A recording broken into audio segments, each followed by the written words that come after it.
আশিস তার পার্ট ছিল এবং আমরা সব সোলো এবং কোরাস ডুয়েট গান গিয়েছিলাম।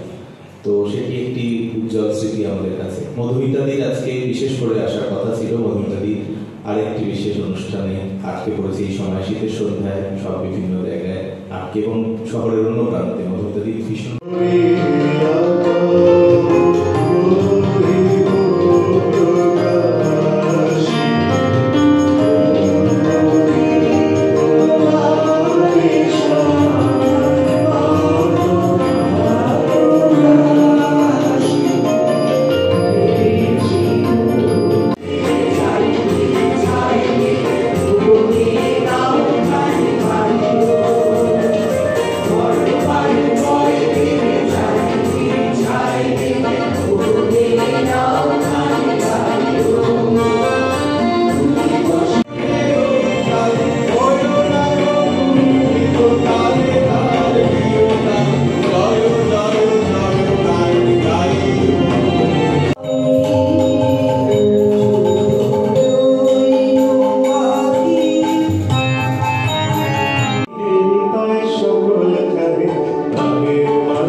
সৃষ্টি করতে হলে চিত্তের বেগ এমনই প্রবল রূপে সত্য হওয়া চাই।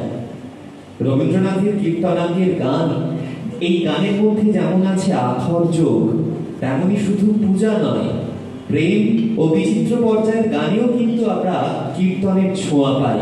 শারদাচরণ মিত্র মহাশয়ের তত্ত্বাবধানে প্রাচীন সাহিত্য অধ্যয়ন করছেন, তখন মৈথিলী মিশ্রিত ভাষা রবির বোধগম্য না, কিন্তু তার আগ্রহ ছিল প্রবল।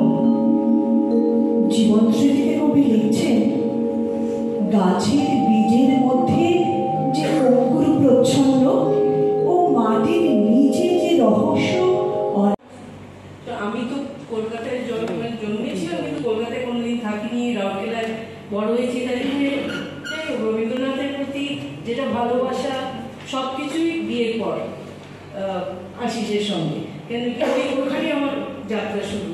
আর শাহানা কলকাতার যাত্রা হচ্ছে আমাদের বালিগঞ্জ প্লেস ফ্ল্যাট, সুইনো স্ট্রিট, মাসির বাড়ির ফ্ল্যাটে সব তোমাদের রিহার্সাল। আমি তোমাদের মানে এমন হয়েছে যে এক একটা গান প্রায় 50 বার শুনেছি বিফোর দ্য ফাইনাল প্রোগ্রাম। হ্যাঁ, কিন্তু ওই বেশ অনেক বছর আগে, তখন বোধহয় আমি আনন্দবাজারে চাকরি করি। তো এরকম হতো আর কি, সন্ধ্যেবেলাগুলো যখন আর আমার অফিস টাইম থাকতো সন্ধ্যেবেলায়, তো অনুষ্ঠানও সন্ধ্যেবেলায়, তো অনুষ্ঠান করে অফিস যাচ্ছি, নানান দুদিকে ব্যালেন্স করে সে একটা পর্ব গেছে। তো সেই সময় আমার মনে পড়ে, যদি খুব ভুল না হই, মৌলালী যুবকেন্দ্রে রাজা নাটকটা হচ্ছে। তো আমি এবং আশিস দা আমরা পাঠ করছি এবং আমি এত সুন্দর একটা প্রশ্ন, তার জন্য প্রথম ধন্যবাদ জানাই। কারণ সুন্দরের কোনো শেষ হয় না, এই অনুষ্ঠানটার মূল মন্ত্রই তাই। আশিস সেনগুপ্ত, যাকে কেন্দ্র করে এই অনুষ্ঠানের আয়োজন শিল্পীরা করেছিলেন। আমিও সাহানা কলকাতার সঙ্গে দীর্ঘদিন ধরে যুক্ত। আশিসদার পরিচালনায়, তত্ত্বাবধানে, ওদের সঙ্গে গানে, কথায়, কবিতায় অনেক কাজ করেছি। শেষের কবিতা একটা অন্যরকম পারফরমেন্স আমরা করেছি। সুতরাং এই রকম মানুষের নিয়ে তো সকলে বলেছে। আসল যেটা আশিসদার যে বক্তব্য, আশিসদার যে বহমানতা, আশিসদা যে ধ্যান ধারণায় বিশ্বাস করতেন, সেইটা হচ্ছে যে গবেষণামূলক কাজ।